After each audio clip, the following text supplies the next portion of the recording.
पाकिस्तान के एक पुराने घर का वो बंद सेहन जिससे घर के सभी लोग दूर रहते थे। वो फैमिली जो वहाँ रहती थी बताती है कि जैसे ही उन्होंने वो ताला तोड़ा उस रात उनको पता चला कि वहाँ कोई और चीज़ बसती है। मगर इस मंज़र को शुरू करने से पहले ज़रूरी है कि स्टोरी वहाँ से शुरू की जाए जहाँ उनकी ज़िंदगी बिल्कुल खुशहाल थी। स्टोरी शुरू करने से पहले मेरी आप सभी लोगों से गुजारिश है कि अगर आपको मेरी वीडियोस अच्छी लगती हैं वीडियो को लाजमी लाइक कर दिया करें और चैनल को भी सब्सक्राइब कर लें। बेल आइकन पर भी क्लिक कर दें, इससे आपको मेरी आने वाली वीडियोस के नोटिफिकेशन मिलते रहेंगे। स्टोरी पे वापस आते हैं। ये स्टोरी हमें हमारी एक व्यूअर आयरा ने भेजी है। उनका ताल्लुक़ लाहौर से है। आयरा कहती है कि उसने कभी भी सोचा नहीं था कि वो अपनी ज़िंदगी की कहानी इस तरह से लिखेंगी, लेकिन शायद अब वक्त आ चुका था ये सब कुछ बयान करने का। आयरा की उम्र 30 साल है। उनकी ज़िंदगी शादी के बाद बहुत खुशहाल गुजर रही थी।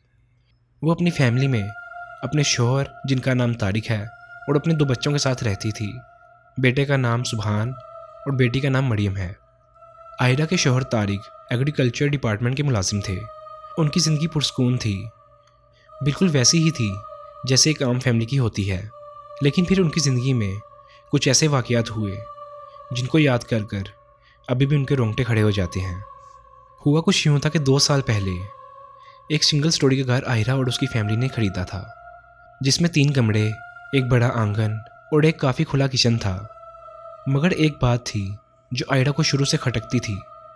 उनके किचन के बिल्कुल पास में एक लोहे का दरवाज़ा था जो कि आंगन में नहीं बल्कि घर के अंदर ही खुलता था।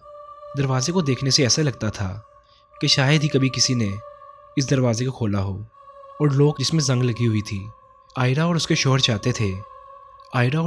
तारिक चाहते थे कि वो इस हिस्से को इस्तेमाल में ले आएं, लेकिन तारिक की बिजी रूटीन की वजह से ये काम ऐसे ही अधूरा रहा। दिन के वक्त आयरा घर में अकेली होती थी। जब बच्चे स्कूल और शौहर ऑफिस चले जाते थे, वो जब भी किचन में काम कर रही होती थी तो दिल ही दिल में सोचती थी कि उस दरवाजे के पीछे क्या होगा, मगर फिर अपने काम में लग जाती। बहरहाल आयरा की रोज़ की रूटीन सीधी थी। सुबह सुबह घर में मेले जैसा शोर होता था जब सब लोग तैयार हो रहे होते थे स्कूल और ऑफिस जाने के लिए। लेकिन जैसे ही बच्चे और शौहर घर से निकल जाते तो वो पुराना दरवाज़ा एक अजीब सी खामोशी के साथ आयरा को ऐसे घूरता हुआ महसूस होता। कभी कभी उसको महसूस होता कि अंदर से हल्की सी आवाज़ आई हो, मगर वो फ़ौरन उस ख्याल को झटक देती और समझ लेती कि शायद वो उसका वहम है। फिर कभी रात को किचन में बर्तन धोते वक्त उस दरवाजे के पास से गुजरना आयरा के दिल को बेचैन कर देता था। आयरा को अक्सर लगता था जैसे कोई उस दरवाजे के पीछे खड़ा हो। फिर एक दिन जब उनके शौहर तारिक को ऑफिस से छुट्टी थी तो उन्होंने फैसला किया कि आज इस दरवाजे को खोलेंगे। आयरा ने मना करना चाहा, लेकिन ज़ुबान साथ नहीं दे रही थी। उसके दिल ही दिल में एक डर सा बैठा हुआ था जिसका जिक्र उसने कभी अपने घर वालों से नहीं किया था, क्योंकि साथ में बच्चे भी होते थे, ये ना हो कि वो डर जाएं। लेकिन आयरा का छोटा बेटा अपने अब्बू की बात सुनकर बोला, अब्बू चलें, मैं भी आपके साथ हूँ, दरवाज़ा खोलते हैं। तारिक ने एक पुराना हथौड़ा निकाला और दोनों ने मिलकर तोड़ने की कोशिश की। दरवाज़ा बहुत ज़ोर से हथौड़ा लगने की वजह से आवाज़ कर रहा था और वो आवाज़ आयरा को ऐसी लग रही थी जैसे दरवाजे को यहाँ पे इसीलिए लगाया था कि कोई कभी इस जगह को खोल ना सके। बहरहाल बहुत कोशिश की मगर ताला नहीं टूटा। आखिरकार आयरा के शौहर तारिक ने कहा कि कल वो एक मिस्त्री को ले आएंगे। अगली शाम तारिक एक मिस्त्री को ले आए जिसने पहले ताले को देखा और फिर मुस्कुराते हुए बोला कि बस 10 मिनट की बात है। फिर थोड़ी देर बाद लोहे को रगड़ने और तोड़ने की आवाज़ कमरे में गूंजती रही। आखिरकार एक ज़ोर की चोट के बाद ताला टूट गया। दरवाज़ा धीरे से खुला और अंदर से एक बहुत बंद और पुरानी सी हवा का झोंका आया। उस दरवाजे के पीछे एक बड़ी सी जगह खाली थी जहाँ मिट्टी, कचरा, पुरानी लकड़ियाँ और एक गंदी बदबू थी। उन सब ने मिलकर वो जगह साफ़ की और धीरे धीरे वो जगह एक आम इस्तेमाल के लिए बन गई। वहाँ कपड़े सुखाना, पुराना सामान रखना, बच्चे वहाँ खेलते और कभी कभी तारिक भी वहाँ बैठ जाता था। शुरू में हर चीज़ आम सी लग रही थी। फिर एक दिन जब घर में कोई नहीं था तो आयरा घर में अकेली होती थी तो उसको वहाँ एक अजीब सी ठंडक महसूस होने लगी। उस ठंडक का एहसास ऐसा था जैसे वो ठंडक घर के किसी और हिस्से में नहीं थी।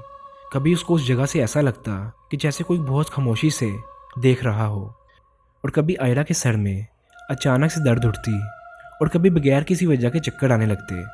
और जब भी आयरा का चेकअप और टेस्ट करवाते तो रिपोर्ट बिल्कुल सही होती।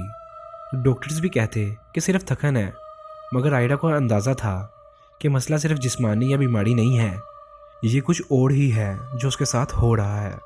फिर एक रात आयरा उस सहन वाले एरिया से रात को एक टोकरी लेने गई। जैसे ही उसने कदम अंदर रखा, उसने महसूस किया कि हवा रुक गई है। और उसी लम्हे उसने देखा हल्के अंधेरे में एक औरत जो गंदे कपड़ों में खामोश खड़ी हुई है, जैसे कोई मूरत हो। उसका चेहरा झुका हुआ था, बाल खुले थे। आयरा का जिस्म उसको देख के जम गया। आयरा ने चीखना शुरू कर दिया। आयरा की यह आवाज़ सुन के तारिक उसी वक्त भाग कर आया और आयरा को गिरे हुए हालत में उठाया। आयरा ने रोकर कहा, वो औरत यहीं खड़ी थी। मगर तारिक को कुछ भी समझ नहीं आ रहा था कि वो किस बारे में बात कर रही है। तारिक ने उसको उठाया और कमरे में ले आया। आयरा ने सारी बात तारिक को बताई कि उसको इतने दिनों से किचन के पास वाले हिस्से से बहुत अजीब चीज़ें महसूस होती हैं, और उस औरत के बारे में भी बताया और कहा कि हमें किचन के पास वाला हिस्से को दोबारा बंद कर देना चाहिए। लेकिन तारिक ने कहा, ये सिर्फ तुम्हारा वहम है। डॉक्टर ने तुम्हें रेस्ट बताई थी, लेकिन तुम दोबारा कामों में लग गई, जिसकी वजह से तुम्हें कमज़ोरी हो चुकी थी और तुम गिर पड़ी। तारिक ने यह कहकर आयरा को चुप करवा दिया, लेकिन आयरा जानती थी कि अब ये चीज़ें बढ़ने लग गई हैं। पहले तो सिर्फ एक किस्से तक महदूद थी, लेकिन अब ये चीज़ें बाहर आ रही हैं, क्योंकि जो औरत उसने अपनी आंखों से देखी थी, उसको खुद पे यकीन था कि वो कोई वहम नहीं है। आयरा ने इस बात का ज़्यादा शोर इसलिए नहीं मचाया क्योंकि घर में बच्चे हैं, और दूसरी वजह ये थी कि अभी उनको घर लिए हुए थोड़ा ही वक्त हुआ था। बहरहाल सुबह तारिक ने फैसला कर लिया कि वो इस हिस्से को हमेशा के लिए बंद कर देंगे। उस जगह पर मिस्त्री बुलवाए गए, ईंटों से पूरा दरवाज़ा बंद कर दिया गया, रास्ता मुकम्मल तौर पर ख़त्म कर दिया गया।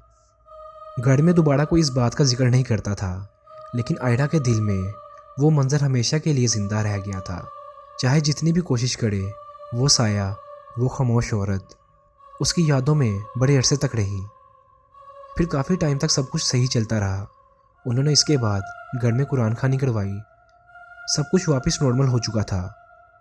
उसके कुछ सालों बाद तारिक को ऑफिस वालों ने किसी दूसरी जगह शिफ्ट कर दिया था, जिसकी वजह से वो घर को छोड़कर एक नए घर में आ गए और दोबारा से उनकी ज़िंदगी अच्छी गुजरने लगी। तो ये थी आयरा की स्टोरी। आज की स्टोरी में सिर्फ इतना ही। अगर आपको ये स्टोरी अच्छी लगी, इस वीडियो को लाइक करें और शेयर करें, और मेरे यूट्यूब चैनल को भी जाकर सब्सक्राइब करें और बेल आइकन भी क्लिक करें। इससे आपको मेरी नेक्स्ट आने वाली वीडियोज़ के नोटिफिकेशन मिलते रहेंगे। मैं मिलता हूँ आपको एक नेक्स्ट वीडियो में। तब तक के लिए अपना ख्याल रखें। अल्लाह हाफिज़।